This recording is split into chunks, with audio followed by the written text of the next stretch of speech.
Hello and welcome. I'm Michael Thorpe.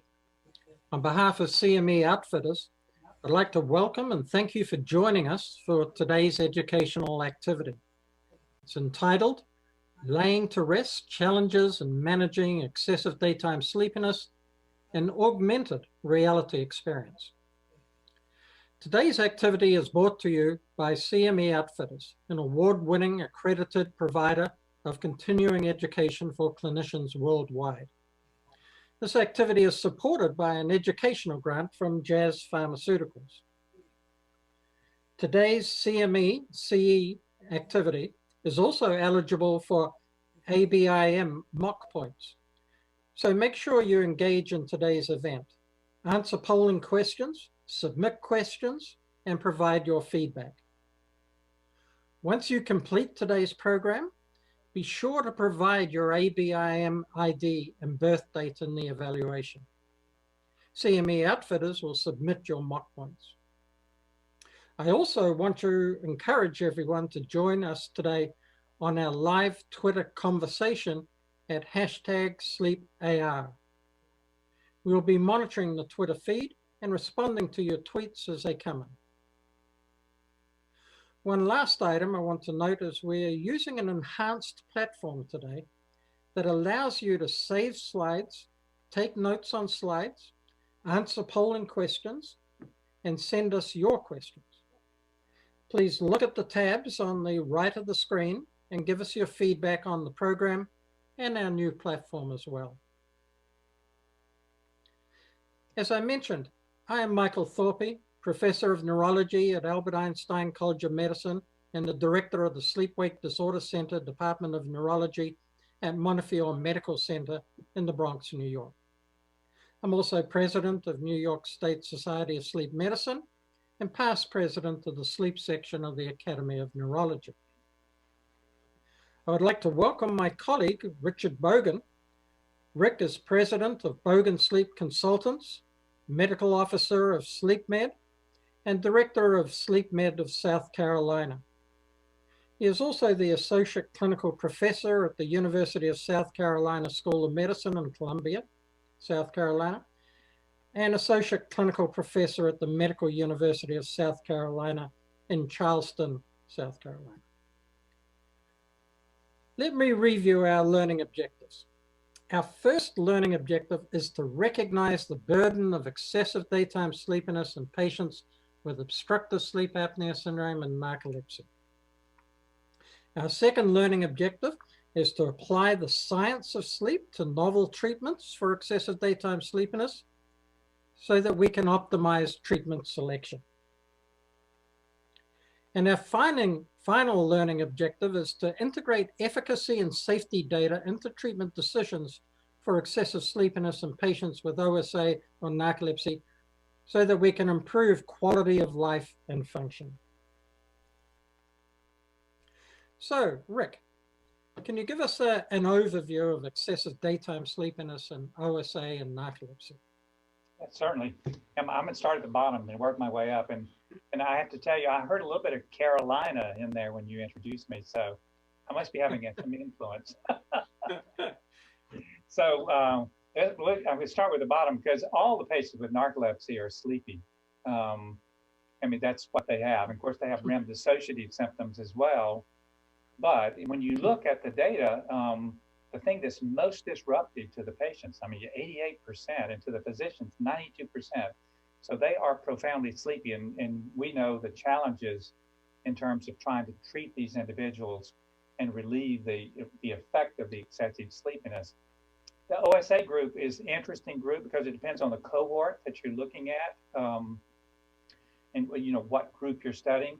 Because some of the patients with sleep apnea who present to us are not sleepy, but most of them are sleepy, and it's one of the most common medical problems to cause excessive daytime sleepiness. And of course, we put them on CPAP, and when we put them on CPAP and relieve the obstruction, we do our downloads of the AHIs are great, but many of the patients are still sleepy. And I would argue with the 5 to 10%, I think that's actually low, but many of the patients still have excessive sleepiness, and we're going to explore that. Right, so let's have an audience response question. So I'd like to ask you, our audience, to get involved here. Now you should see an audience response question on your screen. Now you can vote now. The question is, confident are you in developing treatment plans for patients with obstructive sleep apnea or narcolepsy that reduce the burden of excessive sleepiness? The answer options are A, extremely confident, B, confident, C, somewhat confident, and D, not at all confident. I'll review the results with you a little bit later in the program.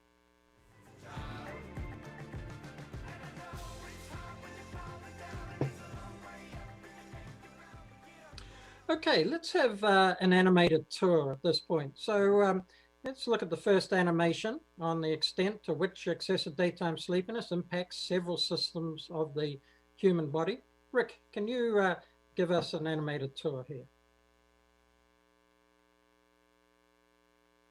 The impact of EDS is extensive.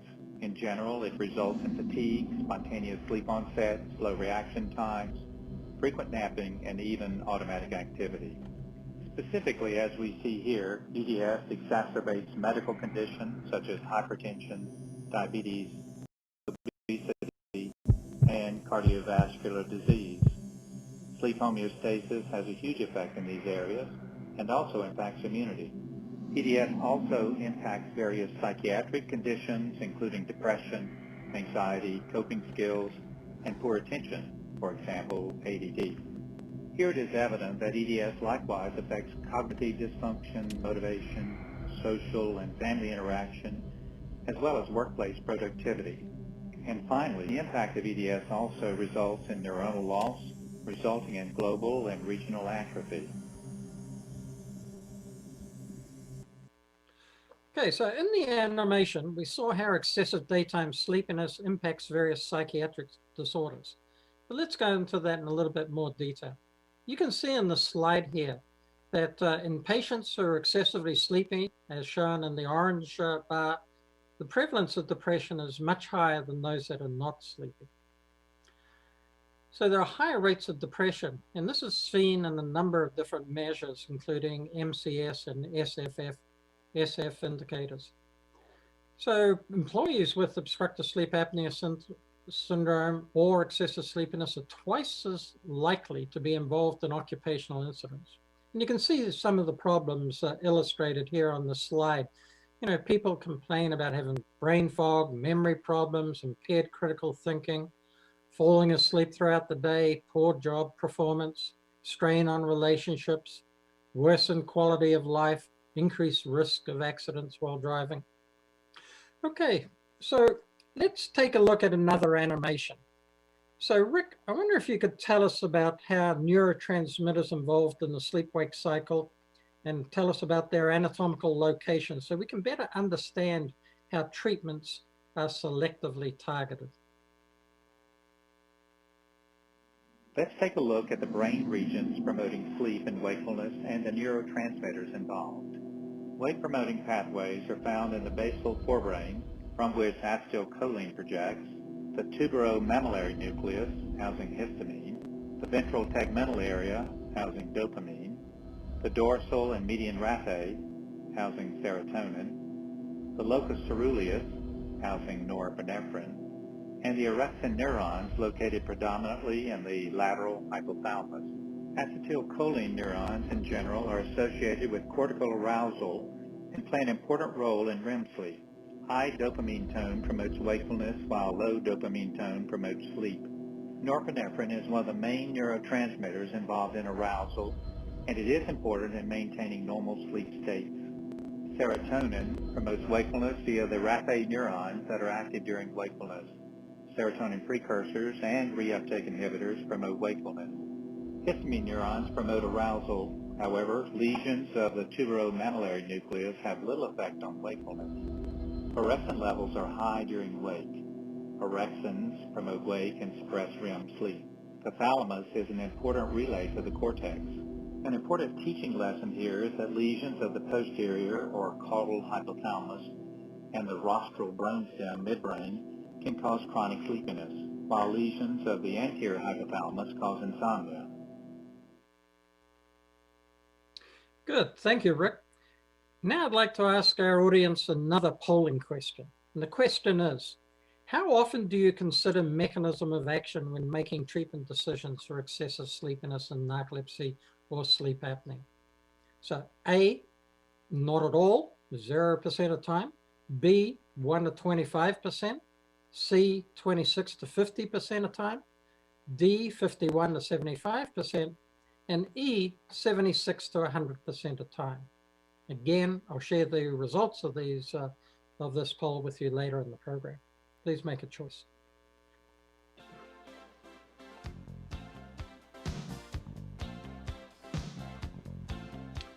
Okay, so let's look at mechanisms of actions of a number of agents that are used to manage excessive daytime sleepiness and see if we can improve everyone's knowledge of mechanism of action of various wake-promoting agents.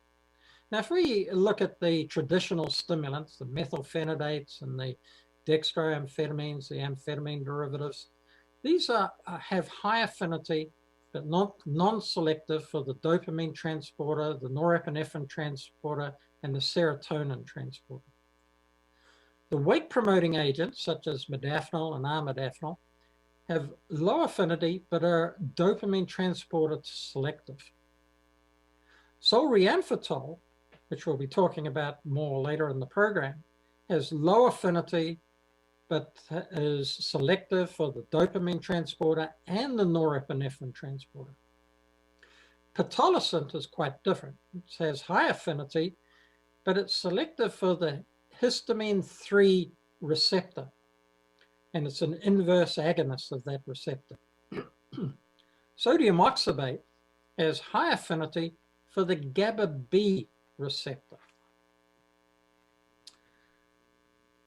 Okay, so let's move on to treatment decision making for excessive sleepiness in patients with sleep apnea or narcolepsy. So to start off, we'll have another polling question. So in CPAP compliant patients with obstructive sleep apnea syndrome who experience persistent excessive sleepiness, which agent are you likely to first use to treat this persistent sleepiness? Your options are A, the amphetamines, B, modafinil, C, pitolisant, D, solriamfetol, and E, you're just not sure. So please vote, and again, we'll see the results a little later.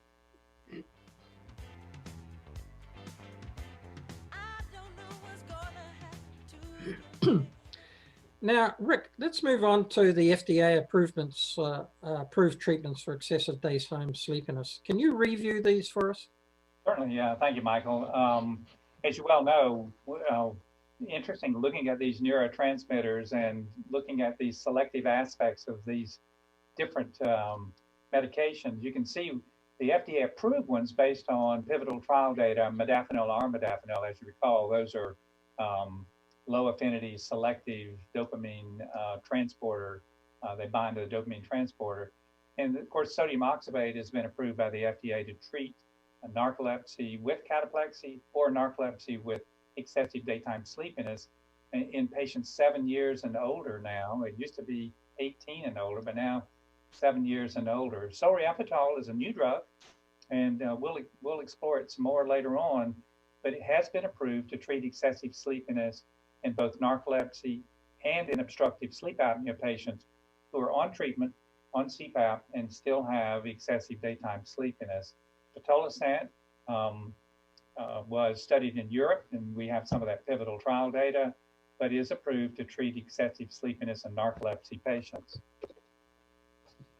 So I think we actually have a chance to sort of look at this animation again and to see how these traditional and selective stimulants exert their effects on the sleep-wake cycle. And as I mentioned, stimulants are used to treat excessive sleepiness. Didn't spend much time on it. The stimulants, as I mentioned, are actually used for attention deficit problems, but we know that they do help with excessive sleepiness, and many times they are utilized. Traditional stimulants such as amphetamines are often used but are not FDA approved for EDS. Selective stimulants such as modafinil and armodafinil are FDA approved for treating residual daytime sleepiness. So let's look at how these work in this animation. Traditional stimulants, for example amphetamines, are non-selective for the dopamine transporter, or DAT, norepinephrine transporter, or NET, and serotonin transporter, or SERT. Amphetamines also block monoamine oxidase, which prevents the breakdown of amphetamine. Dopamine and norepinephrine are released from presynaptic nerve terminals into the synaptic cleft to be captured by receptors on the postsynaptic neurons. Traditional stimulants, such as amphetamines, block the reuptake of dopamine and norepinephrine. Amphetamines can cause an efflux of these neurotransmitters, producing very high levels of dopamine and norepinephrine, which may contribute to their addictive and sympathomimetic effects. On the other hand, selective stimulants such as modafinil and armodafinil selectively target the dopamine transporter. Dopamine molecules, as we see here in yellow, are released into the synaptic cleft, where some of them bind to postsynaptic receptors, as we see here in red. Most of the dopamine in the synaptic cleft is recaptured by the presynaptic nerve terminal via the dopamine reuptake transporter, or dopamine transporter. Drugs that selectively block the dopamine transporter include modafinil and armodafinil.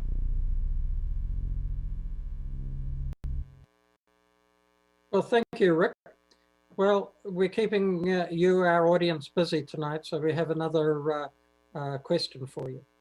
Which of the following is best suited for a 31-year-old patient with excessive sleepiness associated with narcolepsy who's currently taking oral contraceptives?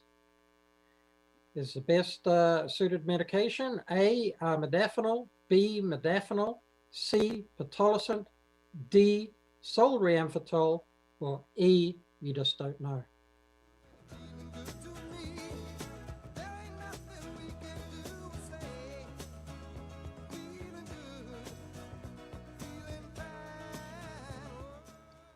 Okay, so we have the answers to that a little bit later. Okay, so let's now look a bit more at some of the newer wake-promoting medications, and modafinil and armodafinil. These have been studied, as Rick mentioned, in both excessive daytime sleepiness and narcolepsy and obstructive sleep apnea syndrome. This is some of the data from obstructive sleep apnea syndrome studies, meta-analysis of those studies. And you can see that there is a significant improvement in the Epworth sleepiness score with both modafinil and armodafinil.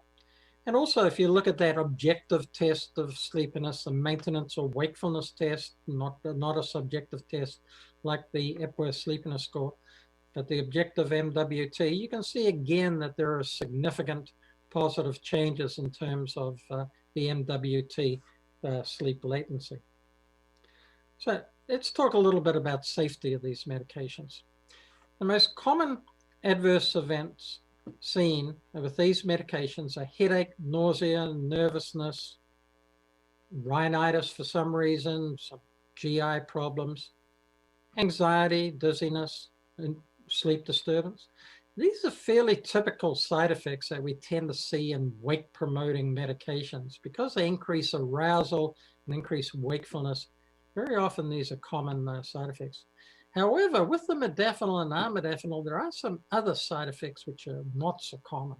And one is rashes. And there can be very serious rashes associated with the modafinils. Even Stevens-Johnson syndrome has been reported with the modafinils. And also, the other thing is that they may decrease the effectiveness of hormonal contraceptive agents. They increase ethinyl estradiol, and so they interfere with the efficacy of those contraceptive agents. And again, as many of these medications that increase arousal and alertness, there are changes in heart rate and diastolic and systolic blood pressure, which can also occur with this medication. Okay, so Rick, we know that stimulants are used to, the traditional stimulants are used to address excessive daytime sleepiness. Not all of them are approved. What are some of the safety outcomes that have been seen with traditional stimulants? Yeah, you know, you saw on the simulation the fact that we get this dopamine release and then the effect on the transporters. So we get this effect in terms of wakefulness promoting. These drugs, these Schedule II drugs, do actually stimulate the wakefulness circuits to keep us more awake. However, and most of us know, one of the big problems is tolerance. These individuals develop tolerance, so they need higher doses to achieve the effect. And of course, the dopamine effects can produce euphoria in some of these individuals. So that increases the abuse liability as the individuals take more and more of the medication to try to get that effect. So when you begin to look at the data, high dose stimulants, greater than 120%, induced psychosis and psychiatric hospitalizations. And because of the sympathomimetic effect, we can see tachyarrhythmias, changes in heart rate, blood pressure, anorexia. So these are real problems with these particular medications. That doesn't say that they're not effective. They are, but tolerance, rebound, when the drug wears off, the patients crash and get more sleepy, and withdrawal symptoms are issues. And when you look at the data in 2016, the number of individuals who actually said they misused the drug, I mean, it's a really important. At one point, that's all we have, but now we have modafinil, armodafinil, and of course we have solriamfetol available and pitolisant in narcolepsy and oxybate. So we now have newer drugs that are more targeted and fortunately less tolerance. So Rick, why don't you tell us about some of these new and novel and emerging therapies for excessive? Certainly. Well, the pitolisant, as you pointed out earlier, is an H3 receptor antagonist, inverse agonist. So I think of H3, and we'll get to see this more later on, but H3 is a governor for histamine, and histamine is a very important neurotransmitter that promotes wakefulness. And it has been evaluated and studied, and there are pivotal trials that show that this drug does work with excessive sleepiness in narcolepsy patients. Solriamfetol was studied both in obstructive sleep apnea patients, and interestingly, in the study design, it looked at patients who were on CPAP as well as patients who were not using their CPAP who were sleepy. And I thought this was valuable because it gave us a chance to look at safety as well as efficacy in those individuals. Now, solriamfetol does not treat sleep apnea. It treats the sleepiness. So it's important for us to reduce medical risk. But importantly, it is a dopamine norepinephrine reuptake inhibitor. It's highly selective for that receptor and has been approved by the FDA. And we'll get a chance to look at more of that data later on. JZP-258 is a low sodium oxybate formulation.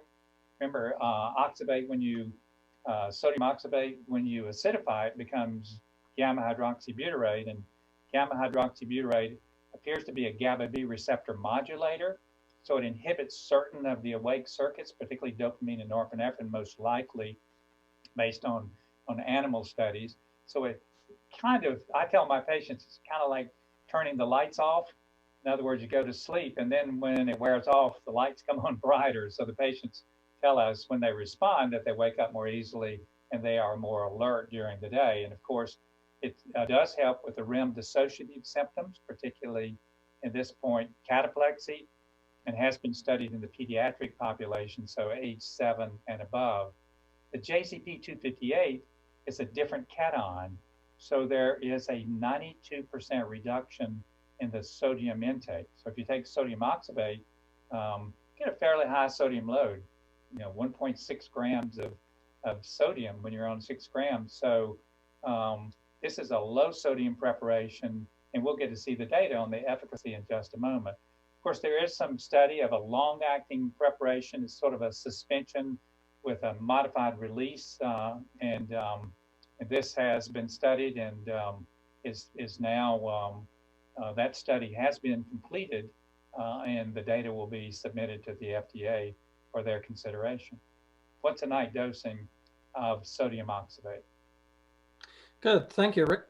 Now, we've covered, and Rick, you've also covered a lot of the material that dealt with the questions that we asked previously. So we're going to come back now and revisit those questions and see how you do now with them. So let's do the first one. In CPAP compliant patients with sleep apnea who experience persistent excessive sleepiness, which agent are you likely to use first to treat this persistent sleepiness? A, amphetamines, B, armodafinil, C, pitolisant, D, solriamfetol, or E, you're just not sure. And if you're trying to make it, they only push you aside. They really don't have nowhere to go. Ask them where they're going, they don't know. Okay, so here we have the results, and I see that the results have changed after our presentations, Rick. So we find that less people are picking amphetamines, which makes a lot of sense, don't you think, Rick? And because those are more likely to have cardiovascular consequences. And then we have the armodafinil is more likely. It has a lower potential for adverse effects. Pitolisant, not so many people picking that, even though it has pretty good cardiovascular pattern in people with obstructive sleep apnea syndrome. But significant number now realize that solriamfetol is an agent that can be used for excessive sleepiness and sleep apnea.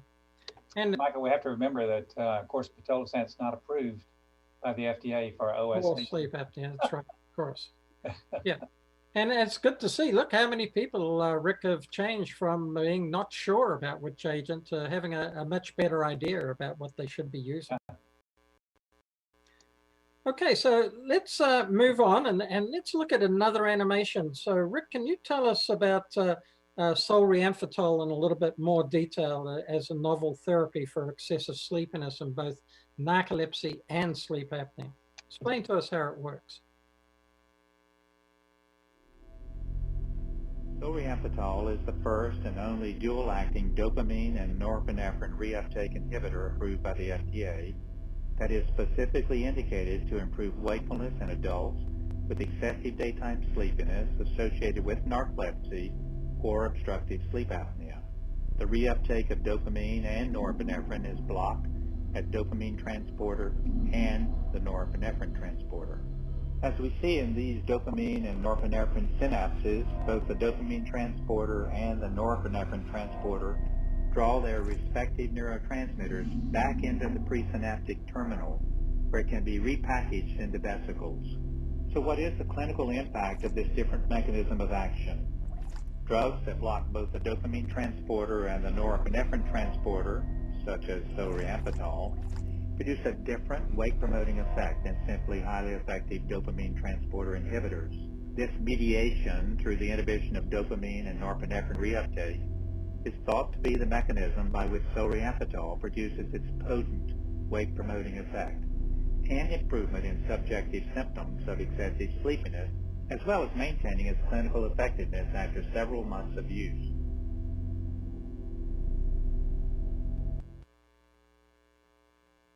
Good, thank you, Rick. Both yourself and I were involved in the solriamfetol studies in narcolepsy, and here we see some of the data. On the left-hand side, we have the maintenance of wakefulness scores, looking at the latency, and this was with 3 different doses of solriamfetol, 75 milligrams, 150 and 300 milligrams compared with placebo. And you can see there is clearly a dose relationship with the effect on sleep latency. And the effect began really right at the beginning, right at the first week, and there were significant improvements in that sleep latency objectively. And that was held right through the 12 weeks of the study. So at the end of the study, you can see the 300 milligram dose of solriamfetol and the 150 milligram dose produced statistically significant improvements in that objective sleep latency. On the right-hand side, we see the Epworth Sleepiness Scale, that subjective scale, and you can see a very similar pattern here. Of course, down in this case is better because you're reducing the sleepiness subjectively. And again, you see the effect occurring quite quickly at that first week and maintained throughout the 12 weeks of the study. And for the 3 doses, the 75, the 150, and the 300 milligrams, there were statistically significant improvements compared with placebo at the end of the study. So solriamfetol improved sleepiness both objectively and subjectively. Now, Rick Malhotra also did a study on solriamfetol in sleep apnea. Can you give us a little bit more detail about this? Sure, yeah. And before you move on, though, I will point out about that study that we did in narcolepsy. On the MWT, we saw a response in the first hour, and it was sustained across the entire day, which is really interesting with this particular molecule. It wasn't, the afternoon, there was no afternoon dip in there. So this was the double-blind placebo-controlled trial. And of course, the FDA did not approve the 300 milligram dose. It only approved up to the 150 milligram dose. But this other study that Malhotra published, again, we talked earlier about tolerance and rebound and withdrawal. And what's neat about this study is that we have long-term data. I mean, we have effectively a year's worth of data looking at both patients with, if you look in the left upper side, the Epworth score in a 52 maintenance study. So these individuals were rolled over into a long-term maintenance trial. And with obstructive sleep apnea and narcolepsy, you can see the Epworth score is significantly improved in those individuals. If you go to figure B in these individuals, this was also a neat study to allow us to begin to look at rebound and withdrawal in these folks. So about 6 months out, they were randomized, blinded. So this was a group of narcolepsy patients and sleep apnea patients, and half of them were randomized to the placebo group. And as you can see at the baseline, you see that these are sleepy people. Their Epworth scores are abnormal. And then you look 6 months out, their Epworth scores, these are responders. The Epworth scores are normal. And then when you wean them, or not wean them, but you transition them into placebo, you can see the sleepiness gets worse. Interestingly, the Epworth score did not go above baseline. So we didn't see rebound, and there was really no evidence of withdrawal. The figure C looks at the patient global impression of change in this 52 maintenance of effect trial. And so you look at overall and obstructive sleep apnea and narcolepsy, look at the percentage of patients that show persistence through this 52 weeks. So again, showing an absence of tolerance in these individuals. And in figure D, the PGIC in the randomized withdrawal phase. So here we're asking the patients, what happened during this withdrawal period? Did they get worse or not? And then what you see is in the placebo group compared to the solriamfetol group, there clearly is a biological signal there that shows that with the drug, these individuals are better able to maintain wakefulness. Long-term study, very useful study for us to think about in terms of, again, tolerance, rebound, and withdrawal. So it's pretty clear from this data that solriamfetol is efficacious in both narcolepsy and sleep apnea, and over the long term.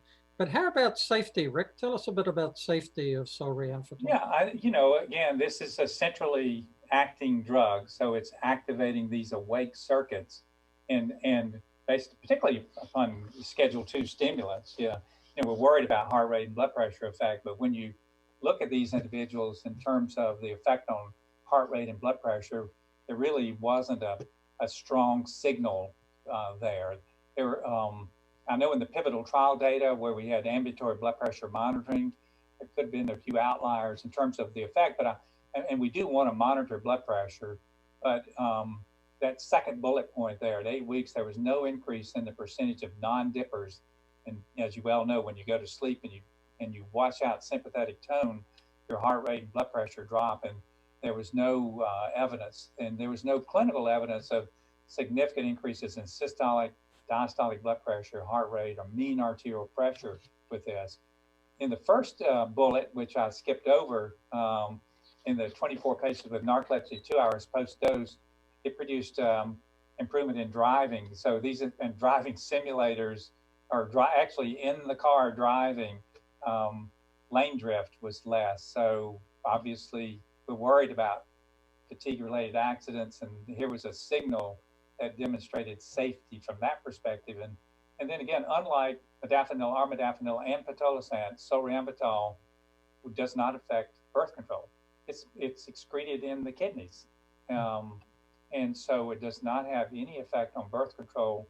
Therefore, we see much less drug-drug interaction with this particular molecule. And when it was studied for abuse, and we worry about abuse and misuse of these drugs, when it was compared to phentermine at much higher dose, 8 times the dose, it really had no affinity for these connoisseurs of drugs in terms of liking. It was comparable to phentermine, and therefore the FDA scheduled this as a Schedule 4 drug, not a Schedule 2 or a Schedule 3 drug. So, what do you think, Michael? Any other comments about safety that you want to bring up? Did I leave something out? No, I think you've covered it pretty well, Rick. You know, the solriamfetol only became available last year, so it's a fairly new agent, and I'm sure a lot of our audience is just not that familiar with it. I mean, No. how do you think it fits into our armamentarium of treating patients with both narcolepsy and sleep apnea, you know, along with other drugs that we have available? Where would you tend to use this? Yeah, I think we're going to explore this some more later on, but for me, I have a lot of young females with narcolepsy or on birth control, steroidal birth control, and so this is huge for that group.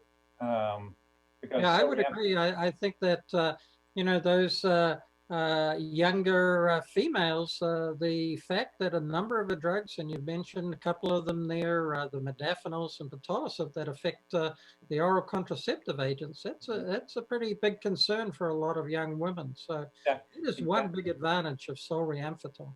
Yeah, and I'm impressed with the sympathomimetic effect. So it seems to be much less, certainly compared to the Schedule 2 drugs. So when I have someone with sleep apnea who has hypertension, diabetes, and a BMI of 36, you know, this Right. this is encouraging. So yeah, I think overall the safety profile does look a little bit better with solriamfetol compared with the others. You know, you don't have those allergic reactions, the potential for very severe rashes like Stevens-Johnson syndrome, etc. I'm Would anxious you to see use our this clinical as a experience. first line? Go ahead, I'm sorry.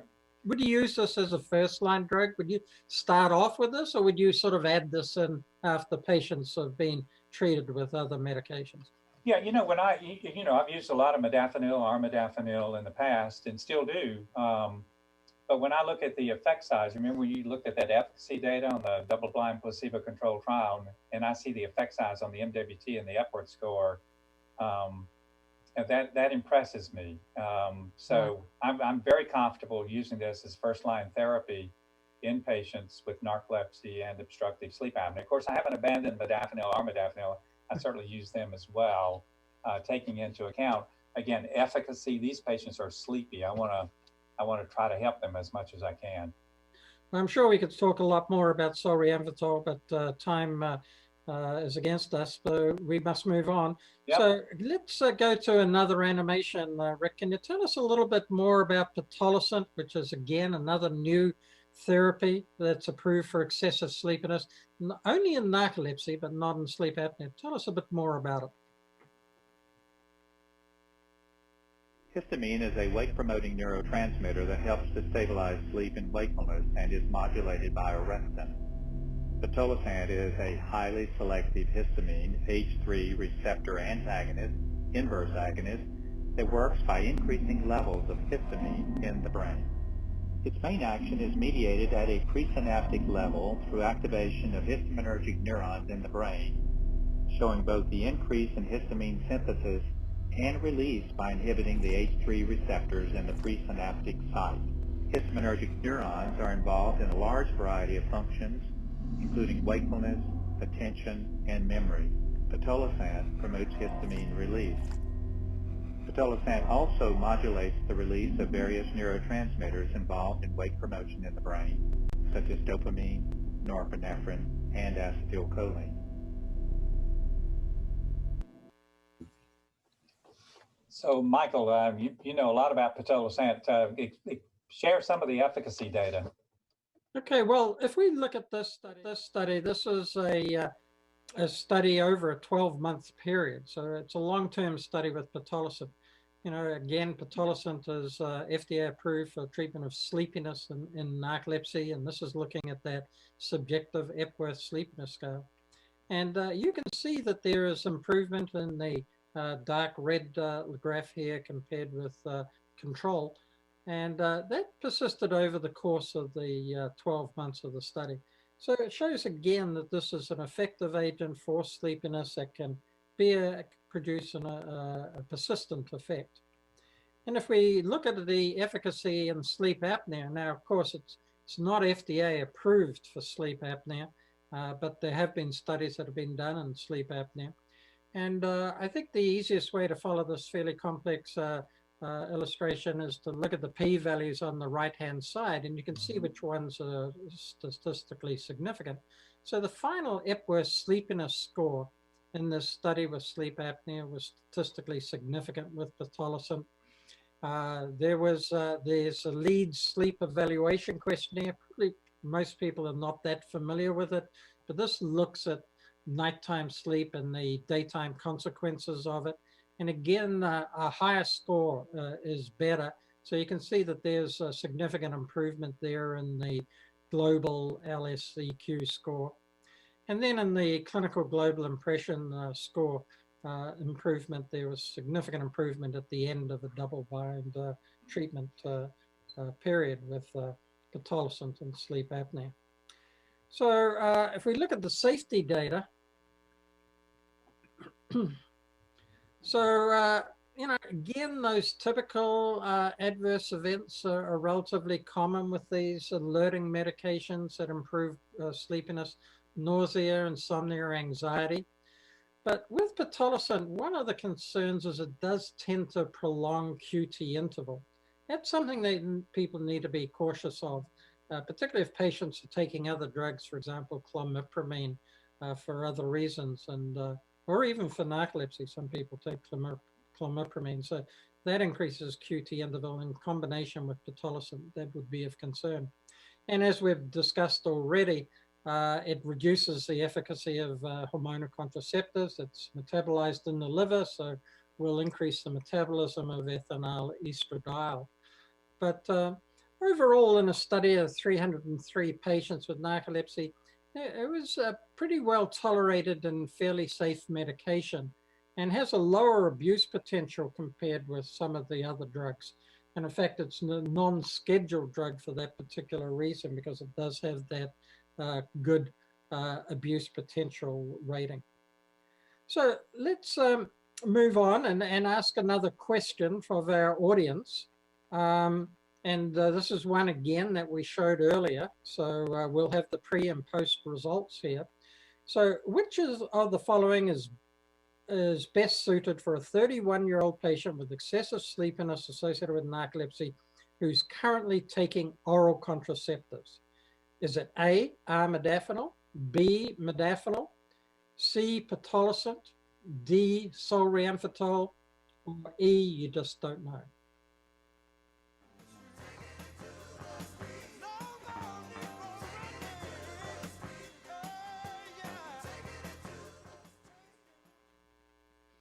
Okay, so most people pick solriamfetol, which, as you know, it's the only one of these drugs that does not affect oral contraceptive agents. So certainly has that advantage. And it's interesting to see that there is quite a change from the earlier results compared with the current results. So delighted to see that people have picked up on that. Okay, Rick, why don't we move on to some of these more emerging therapies. You mentioned a bit about JZP-258 earlier. As you said, it's a low sodium formulation of oxybate. Well, how did it do in terms of the studies? How effective was it? Yeah, this is a little bit complicated study, but when you look at the efficacy here, you could look at cataplexy. This was patients with narcolepsy type 1. You look at cataplexy and sleepiness, but this was a maintenance of effect trial. So the patients were transitioned to this JZP-258, which again is not sodium oxybate. It is still oxybate. So patients came into the trial and they were placed on this molecule, reached a steady state, and then they had a period where they were withdrawn for 2 weeks, blinded, some on placebo and some still maintained drug. And what you can see is the change in the Epworth score with this, and the ones who were on drug compared to the ones who were transitioned to placebo, actually the placebo group got more sleepy when you withdrew the drug. So this is valuable from, I mean, it's humane, really. You take some people with narcolepsy who are profoundly sleepy, and rather than double-blind placebo control for, 4 months of no drug, they were treated and then withdrawn for 2 weeks. So we see a signal there that these individuals are less sleepy if they stayed on the drug. And then the patients were also rolled over into a long-term study that looked at the drug for almost a year. So again, we did not see tolerance in those individuals. And also there was improvement in the cataplexy. Cataplexy was well controlled. You and I worry about when we take patients off certain drugs having rebound cataplexy. The cataplexy came back, but it didn't come back with a vengeance. So there was efficacy for the cataplexy as well. The side effect profile is really comparable to sodium oxybate. This is oxybate. It's just a different cation, 92% less sodium. And you can see the different cohorts that were enrolled. I mean, there were some people on sodium oxybate only, some on sodium oxybate plus other anticataplextics, some only on other anticataplextics, off-label SNRIs, tricyclics, or maybe even pitolisant, and then others who were completely naive. And when you look at those groups, you can see a little bit of difference, more in the individuals who were sodium oxybate naive. You see more side effects, but the side effect profile is really much like the oxybate profile. I mean, headache and nausea and dizziness, and we did see some rebound cataplexy in some of the individuals who are on anticataplectic therapy, particularly SNRIs. So you can see that as a side effect, decreased appetite, and some of the other ones. But it's very comparable to what we have seen in our experience with sodium oxybate. Well, Rick, we've talked about a lot of medications in this presentation, and I'm sure for our audience it's become a little bit complex, sort of knowing, well, which ones for which situation. We sorted out a few. So if we can go to the algorithm, this is one theoretical sort of treatment algorithm that one might consider. Of course, it doesn't have every option that's available because there's a lot of drugs, as we've talked about it. But for many patients with narcolepsy, and particularly those with NT1, but also patients with NT2, we would probably go to oxybate as the first line drug. Oxybate is, and particularly at the moment, we have sodium oxybate. Maybe in the near future, we'll have this new low sodium formulation available to us. But at the moment with Xyrem, it's the only drug that really treats all the features of narcolepsy. They're not only the disturbed sleep and the sleepiness and but the REM phenomena. But, as you're aware, it's not always effective 100% in all patients, and many patients need some additional medication. So what are you going to go to next? I mean, part of this is driven by insurance, of course, because not all, and particularly some of the newer medications, are not approved by some of the insurance companies. But, let's assume at the moment that, everything is available to you. Then maybe if you needed to add something in for sleepiness, you'd probably go to solriamfetol. What do you think, Rick? Would that be your second choice in addition to sodium oxybate for a narcolepsy patient? Yeah, I mean, the sodium oxybate is the only drug approved in the FDA at the moment to treat cataplexy. So if you've got an NT1 patient, I'm pretty quick to go ahead and start the sodium oxybate. I also know 80% of the patients on sodium oxybate are on stimulants. So I sort of do it at the same time. So if I have a young female on steroidal birth control who has type 1 narcolepsy, she's having cataplexy, I will go ahead and start her on solriamfetol, and at the same time start the sodium oxybate. And as you know, it takes a while. I mean, it takes 2 to 4 weeks to begin to get improvement in the sleepiness and the cataplexy. So I think we have to take that into account. Yeah, it's a very good point, because something that's not often discussed is when do you introduce these drugs? And as you say, it can take time for the Xyrem to have its effect. And for someone that's severely affected and they're concerned about driving, you probably want to start them off on something really quickly that's going to have an effect. And you mentioned earlier that solriamfetol was seen to have an effect even within an hour in some patients after starting it. So, adding in a medication like solriamfetol makes a lot of sense. But if the cataplexy isn't fully effective, what do you think about adding pitolisant in with the Xyrem? Now, that's an interesting question because in Europe, pitolisant is approved to treat the excessive sleepiness and also approved to treat cataplexy, but it's not approved in the U.S. Now, that doesn't mean that we can't treat the sleepiness and hope the cataplexy will improve. Pitolisant's interesting because the half-life's about 20 hours and it takes 7 days to reach steady state. So again, it's a slower drug, and and you have to start out at 8.9 milligrams. You have these tiny little pills, 8.9 milligrams. In Europe, it's 10 milligrams, but 8.9 milligrams. You do that for a week, and then you go up to 17.8 milligrams. Do that for a week, and then you go up to the 35.6 milligrams, and then reassess. So it's a slower compound, a slower molecule. Good news is it's not scheduled.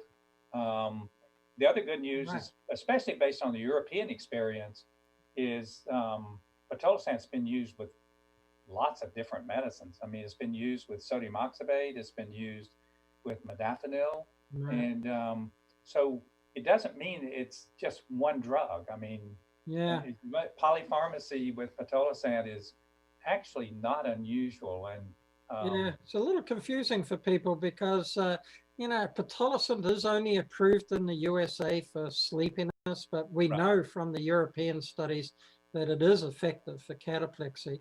And really, you don't have many other choices for cataplexy except for the traditional antidepressants, and pitolisant's about the only other one. So if somebody is on sodium oxybate still having it, it's something you'd want to consider. Would you add pitolisant to help that cataplexy? Now, I would agree with that. I mean, it's just it may, hopefully it will be effective. And when you think about the neurotransmitters, the release and the different areas that are being released, so it makes sense that we might ping the histamine receptors and ping the dopamine and norepinephrine. So it kind of makes sense. And that when we have, particularly in NT1, where we have a deficiency of orexin and downstream, all of those neurotransmitters are down-regulated, are not stimulated as much as they should be. It makes sense that we might pick out some of those receptor sites to try to enhance the well-being of our patients. Unfortunately, not everybody's able to take sodium oxybate for various different reasons. And so then, if we've got a patient who has NT1 that has cataplexy, then what do you think about considering pitolisant, even though it's not approved for cataplexy? But again, it is the only other drug that treats both sleepiness and cataplexy. Yeah, I would agree. I mean, it's, all the patients are sleepy, so I'm treating the sleepiness, and and based on the European literature, we can hope that cataplexy gets better. And again, as I said, we can always add another wake-promoting medication, such as the solriamfetol. And if the cataplexy continues, then what we know is obviously these serotonin and norepinephrine receptors inhibit the REM generator, so they will in turn help with the cataplexy. We've used those off-label for years, and it just so happens that venlafaxine is fairly potent in its effects, so it's been sort of our go-to medication to try to inhibit cataplexy. Yeah, as you mentioned, though, for in many of the studies, people have found that they've needed to combine pitolisant with some other drug. So if there's still some sleepiness despite the pitolisant, I guess one would consider adding solriamfetol, and or if the cataplexy wasn't fully controlled with pitolisant, considering venlafaxine.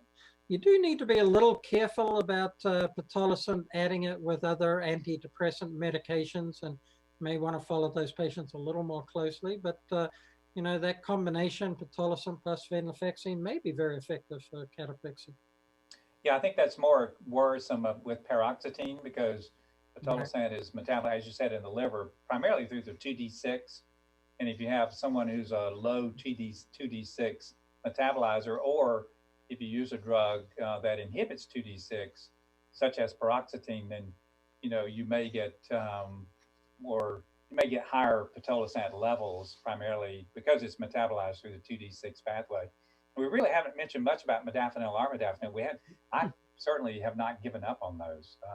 I have many patients who are on either modafinil or armodafinil, and just you remember, modafinil has two isomers in it, the S and the R isomer, and then armodafinil is just the R isomer.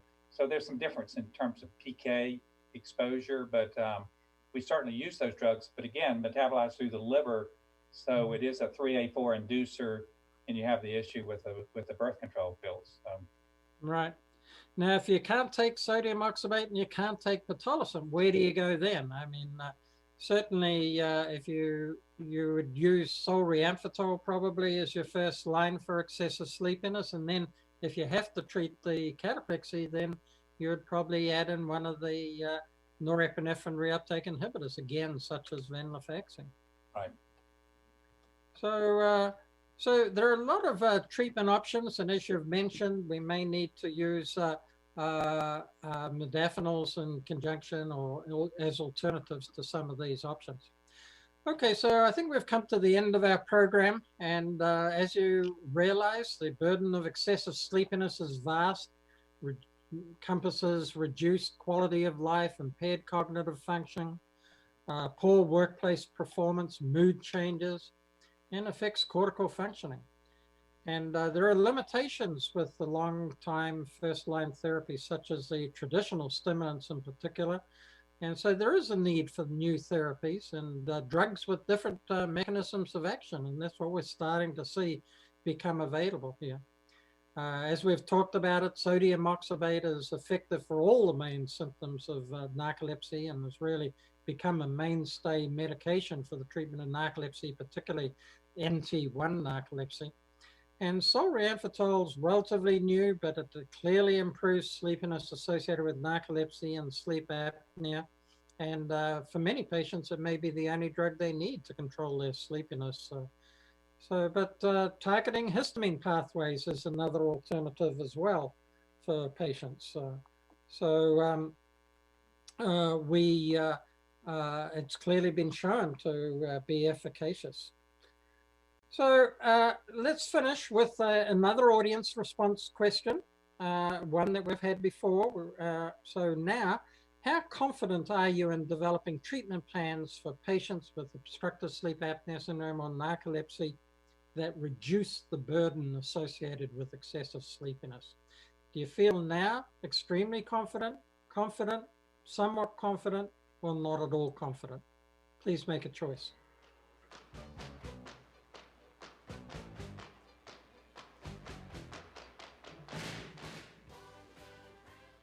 Okay, well, I'm delighted to see number 4, how it's gone down dramatically, so that patients, the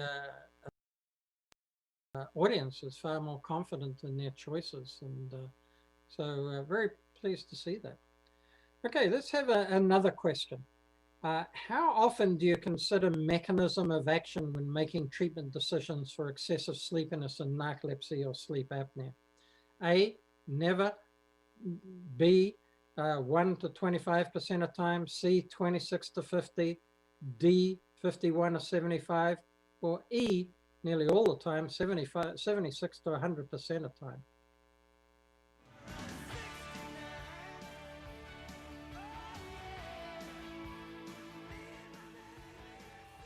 Okay, good. Significant change here. There's number 5, 76 to 100% of time is greatly increased. Well, I'm delighted to hear that, because I think we've moved into this time of considering mechanism of action, and because these drugs are working through different, it's important to consider that. So we've been reminded of the significant impact of excessive sleepiness on functioning and on the excessive sleepiness and functioning and the quality of life, and therefore we need to implement effective therapy. So let me provide a few SMART goals from today's program. So identify the potential CNS pathophysiology of excessive sleepiness in narcolepsy and sleep apnea. incorporate this into your practice. Effective treatments with novel mechanisms of action that can reduce the burden of excessive sleepiness and narcolepsy and sleep apnea, as well as reducing the risk for abuse. So consider that not only reducing the excessive sleepiness, but consider reducing the abuse potential, and also consider the adverse effect profile as well. You can start sending us your comments and questions now. You can use the Q&A widget on your screen, email us at questions@cmeoutfitters.com, or even tweet us. I look forward to answering your questions, as does Rick, and discussing your clinical challenges. So please stay with us while we answer some of these questions. Yeah, Michael, I really like the SMART goals. I mean, this is the emphasis on the neurotransmitters and what's going wrong, and thinking about our medications, the pharmacokinetics of the medicines, how much exposure you have, which neurotransmitters are you hitting, and then interpreting how the patient responds. This is exciting to see the pre and post responses and the sensitivity to thinking about what's going on with these neurotransmitters. It's encouraging. So. All right, so do you have some questions there, Rick? I don't see any. I may not be able to see it as well as you can. All I've got is, because I couldn't see the poll results other than your report. Oh, I see. Yeah. Okay. You're in charge. Okay, here we go. I think there we go. Now I've got the question. So here's, let's see the first question. How often do you encounter tolerance with armodafinil? Any thoughts on that, Rick? Yeah, you know, I do think we see some tolerance with armodafinil. I know we do have some long-term data, and well, not really long-term data, but we have some longer-term data on it. But I do think we see some tolerance in those individuals. I don't see withdrawal and rebound necessarily with it. At least that's my impression. Hadn't been well studied, quite frankly, but I think there are a percent of patients in whom we will see some tolerance. Someone's asking about ADHD, and in these studies where we're looking at excessive sleepiness and sleep apnea and narcolepsy, wondering about were they being screened for ADHD? It's a sort of a difficult question because as you are aware, there's a great overlap in terms of symptoms between ADHD and narcolepsy. Many of our narcolepsy patients have been misdiagnosed as having ADHD.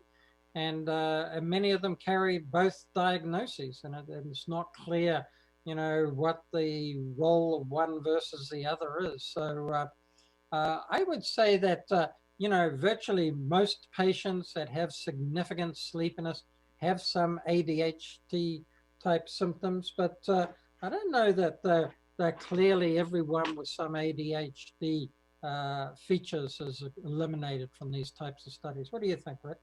Yeah, I think that's a good point. You know, I've told many people this, but my biggest referrer of narcolepsy is an ADD specialist. And people who are sleepy, as you pointed out early on, the cognitive effects of thinking and memory, reaction times and focus, automatic activity, which, you know, short-term memory, people do things and they don't remember doing it.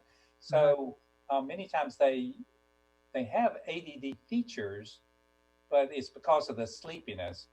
However, having said that, you could have both. And I know there's some literature out there that shows patients with narcolepsy may have a higher prevalence of ADD. I don't know how you know, that's a tough group to study because they're sleepy. But I completely agree. Sleepy people have attention problems and oftentimes are misdiagnosed. When you make them less sleepy, their attention gets better. Right.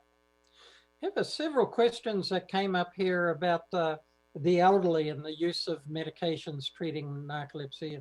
And one of the questions was asking, you know, behavioral versus pharmacotherapy. Would you go for behavioral therapy? And, you know, I would just like to say that elderly people can be extremely affected because of narcolepsy.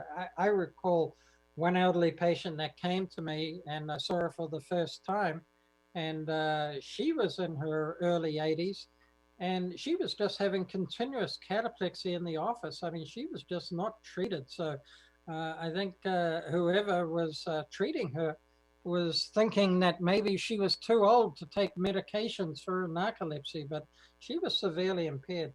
The good thing is that most of these drugs have been studied in the elderly, and the elderly have tolerated them. Of course, you need to consider those adverse effects we talked about and the mechanism of action. But yeah, elderly people need treatment just as much as younger people. And in general, you can make dramatic differences to people's quality of life and reduction of sleepiness and improved cognition by the use of these medications. Any thoughts about that, Rick? Yeah, I think, and that's one thing we really didn't talk much about behavioral therapy, but, narcolepsy patients are just like you and me. They stay up too late and they do things they shouldn't do.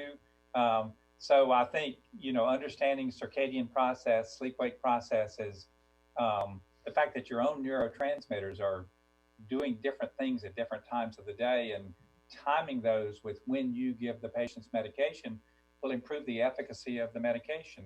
And then certainly, so respecting sleep, the best thing for sleepiness is sleep.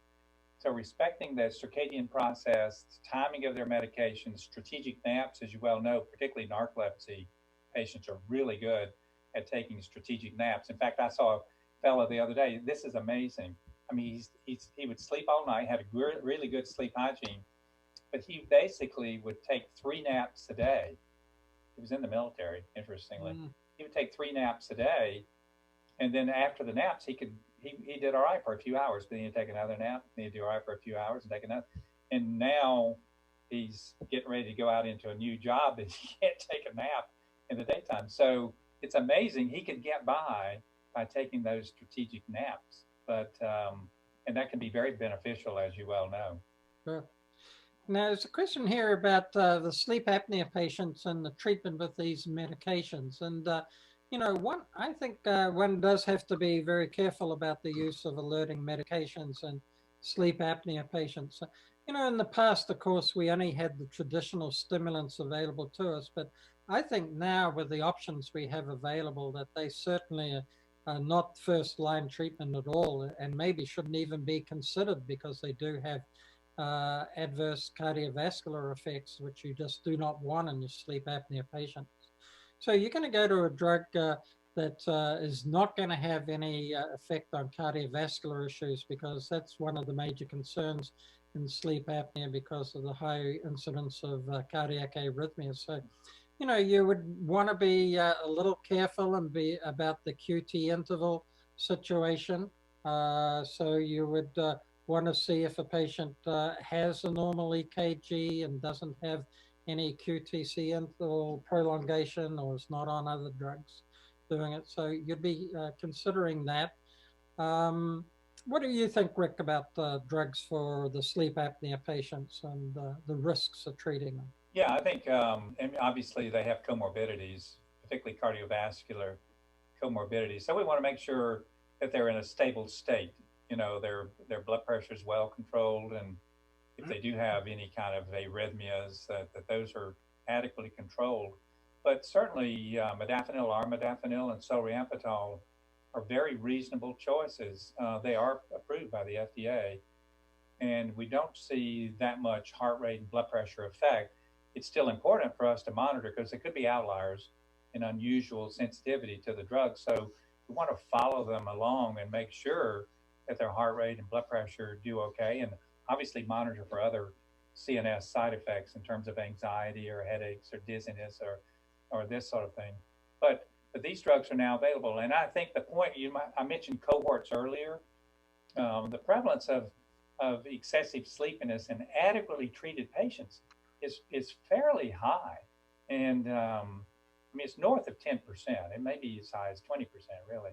But that's even in patients that you have them perfect. I mean, they're using the CPAP 7+ hours and their AHIs are less than 5, and they're still sleepy. And because they're sleepy, they are at risk. I mean, one, the quality of life, but also fatigue-related accidents. So I personally think they should be treated. What we have to recognize is that the medications are treating the sleepiness; they're not treating the sleep apnea. So it's important for us to make sure that they're adequately treated, and we know what's going on. We've ruled out other sleep disorders that are going on. We make sure that they don't have narcolepsy because we know 25% of people with narcolepsy have sleep apnea or develop it later on. So we want to make sure they don't have narcolepsy, that this is our sort of a pure um, obstructive sleep apnea patient, and now we put them on therapy. And I think I would encourage everyone to look at the pivotal trial data on the solriamfetol because this was clever in that and I was actually one of the investigators, as was you. We had a cohort in there, and we tried our best to get them to use CPAP, and they would not do it, or some sort of therapy, an oral appliance, or whatever. But we had a cohort that did not use their CPAP, and they were still sleepy. And solriamfetol was studied in that group. And so efficacy measurements, still effective. And safety, the same safety profile in this particular cohort. I'm not saying that we use solriamfetol alone in patients with untreated sleep apnea. We need to treat them. But the point is, I think that shows the efficacy and the safety of that particular drug. And so these sleepy people need to be treated. Yeah. There are quite a few questions here regarding stimulants, and you know, what would you prefer one stimulant? In particular, they're saying methylphenidate versus amphetamines or alternatives, and do they have adverse effects on nighttime sleep? And would you combine them with other wake-promoting medications? But let me just say that I think that we're really moving into a time where stimulants are really third-line therapy. I mean, we can't not use them at all. We certainly have patients who have used them for many, many years and do well on them. But I think that if we have the option of not using the traditional stimulants, we're better not to use them because of the reasons that we mentioned earlier about, abuse potential with these drugs, about cardiovascular effects. I think there are psychological effects associated with them. So if we can move away from the traditional stimulants, all the better. I mean, most of these medications will affect nighttime sleep, and certainly methylphenidate and amphetamines will do that, but so will a lot of the other wake-promoting medications. So one has to always look at the issue of nighttime sleep. You don't want to treat their daytime sleepiness and make their sleep at night much worse. And as for combining medications with the newer agents, I mean, sometimes we actually do that. What we do is that we may have a patient on a background level of medication. For example, one of the modafinils, which covers them during the waking part of the day. But in the late afternoon, they may find that it tends to wear off, and you don't want them taking a longer acting agent. So sometimes we might use a short acting traditional stimulant medication to cover them for 3 or 4 hours in the evening time. So we sometimes do that, but I think that that type of use is getting a little bit less. We can manipulate the newer drugs that we have so that we can get a good control over the waking portion of the day. Any thoughts about that, Rick? Yeah, I mean, we worry about tolerance. All of us have used amphetamines and methylphenidate, and the patients are like, whoa, wow, I can feel this quickly and it makes me feel good. And then come back a month later and they want more and they want more and they want more. And then we start getting into potentially toxic ranges. So, and we do know high dose, particularly high dose amphetamines may actually be neurotoxic as it's metabolized through the monoamine oxidase pathway. So I tend to opt to go with a methylphenidate. If I can, then obviously move to the amphetamines if that doesn't work. But it's really interesting because, we think of modafinil, and armodafinil is working primarily on dopamine, and solriamfetol, dopamine and norepinephrine. It's theoretically possible. We don't have data, but it's theoretically possible if we affect the transporter, maybe we would keep the dopamine and even norepinephrine at the receptor site longer. And many of my patients have big problems during the circadian lull, right after lunch. And so I might allow them to use a very low dose of an immediate release formulation of a Schedule 2 drug if that's, what we need to do. And without any data, just clinical experience, but based on the neuropharmacology, I've been successful at using fairly low doses of immediate release Schedule 2 drugs to try to help get past that siesta time. So they either take a nap or not all of them, certain ones. But if you're already sleepy and you hit the circadian lull, then some of those patients really complain about their ability to get work done in the afternoon or even on their commute home, depending on what time they get through. Right.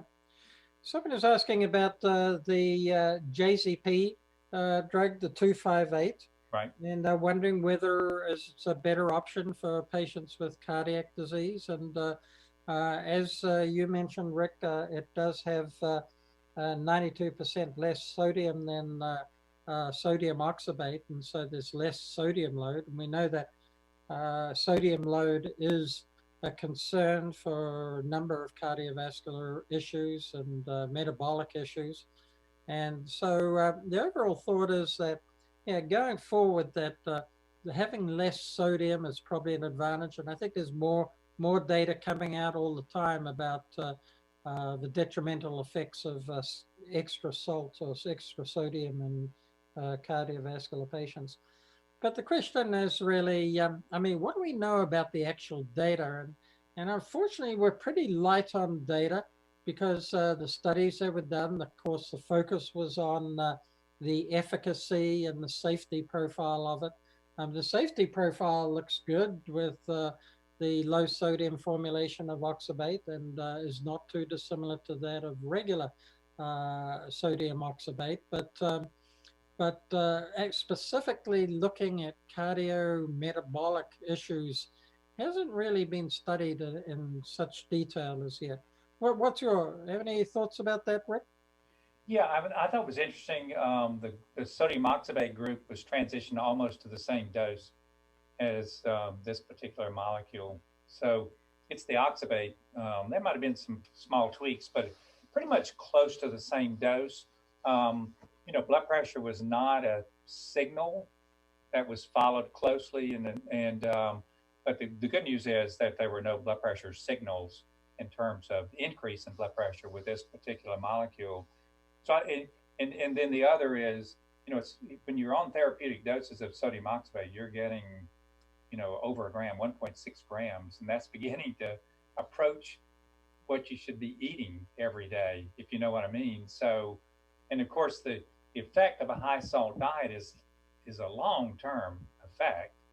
So we're not likely to see a big change in a study that's, primarily 12 weeks or of course we studied these patients long-term open label, but we're not likely to see a huge signal there unless you are really honing in on looking at it. We didn't do ambulatory blood pressure monitoring and things of that nature, but intuitively it's less salt exposure, which I think is a good thing. So 92% less. All right.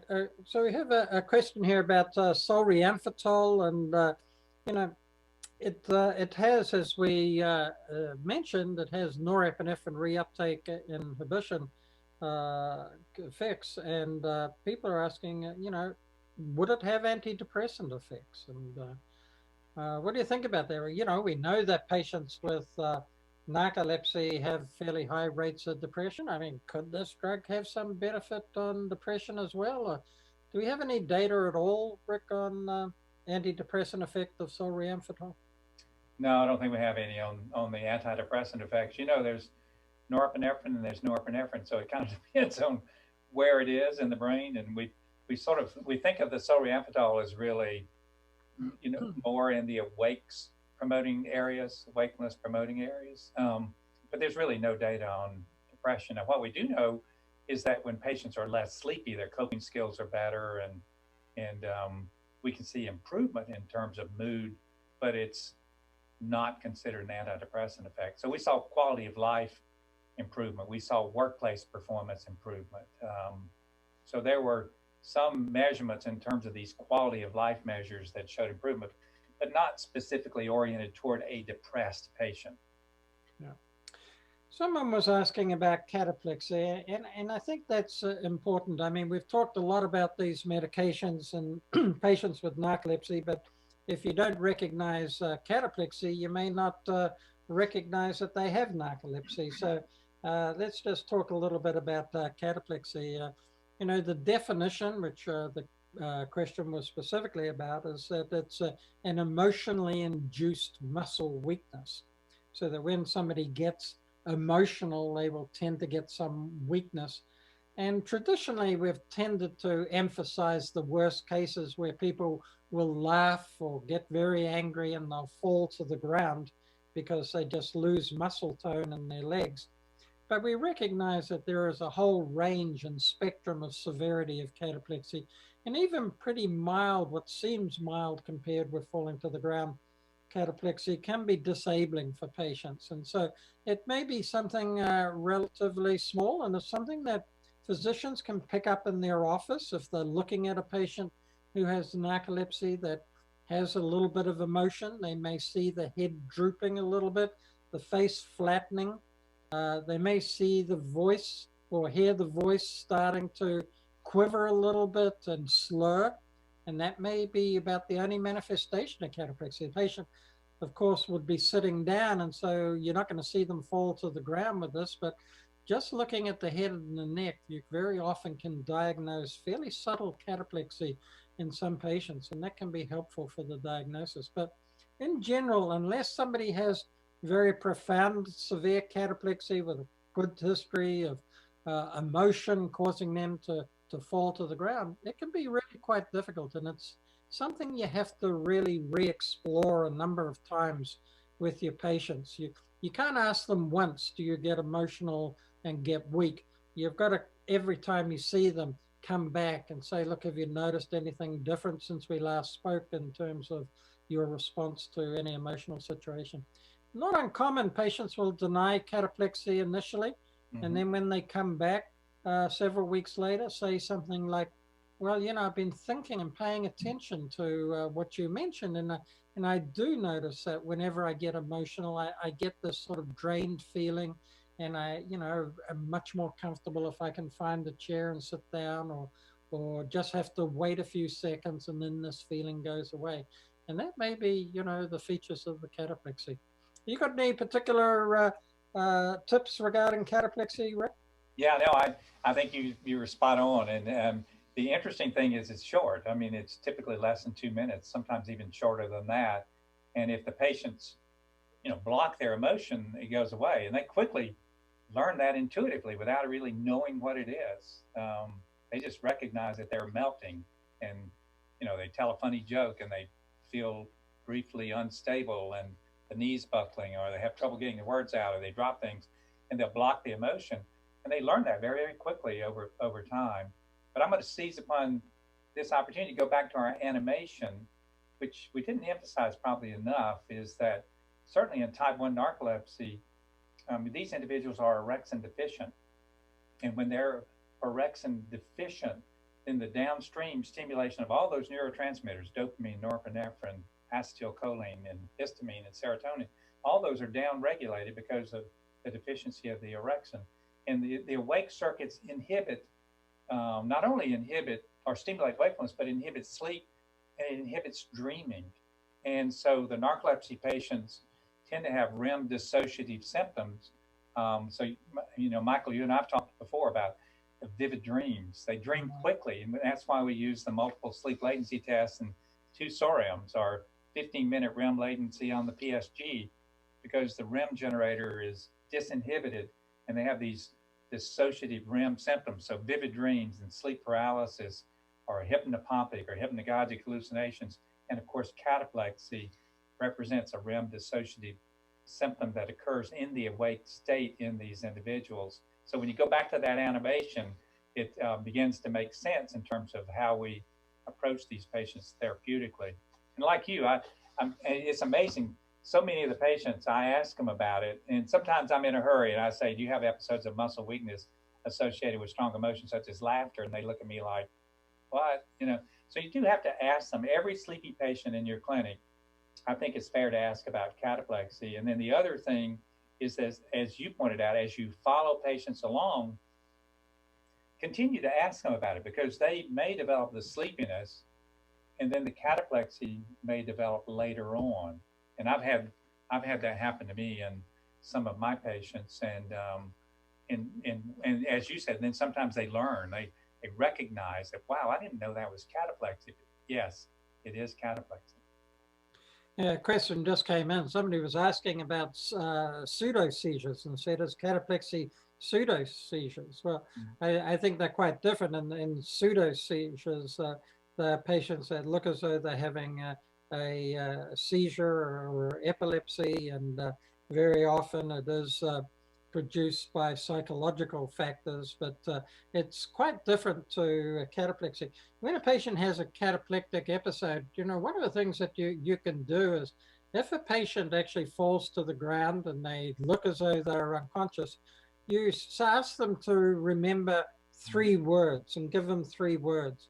And although they're not able to respond and they're on the ground, once a cataplectic episode's gone, they can get up and they can repeat those 3 words, and because they're aware of everything that's going on around them, they're not unaware of it. And of course, that's one of the big differences from seizures, absence seizures, where people are not aware of what's happening at that particular time. So cataplexy is quite different from pseudo seizures. Well, I have to say, you know, I had a patient who was on a tricyclic as part of one of the trials a long time ago, and he withdrew from the tricyclic. This was a long time ago, and he had terrible rebound cataplexy. And he came into my office, and he knew he was going to have cataplexy, and he was trying to block it. And so he sort of oscillated in and out, almost like status cataplecticus. And so he would have these little myoclonic twitches, and then they go away, and they'd happen again. So I swear, it looked like a seizure. But as you said, these folks are wide awake. They are aware of what's going on in the environment. Yeah. Well, unfortunately, I think we've run out of time, and it's a pity because there are a lot of good questions here that are in front of me, and I wish we had time to be able to answer them, but I'm afraid time just doesn't permit us. So I would like to thank Richard for being a part of this presentation this evening. I'm grateful for his knowledge and experience in terms of sleep apnea and narcolepsy, and it's been a great contribution. Also like to thank CME Outfitters for producing this program, and I hope it's been helpful for you, the audience. I really thank you for joining us for this presentation. I've enjoyed it, and I'm sure Rick has as well. And also remember, don't forget to complete your evaluation so that you can get those credits. I think if you've listened to us through the course of this, you deserve the credits. So please fill out the evaluation. And once again, thank you very much for joining us this evening. Yeah, thank you, Michael. Thank you, Rick.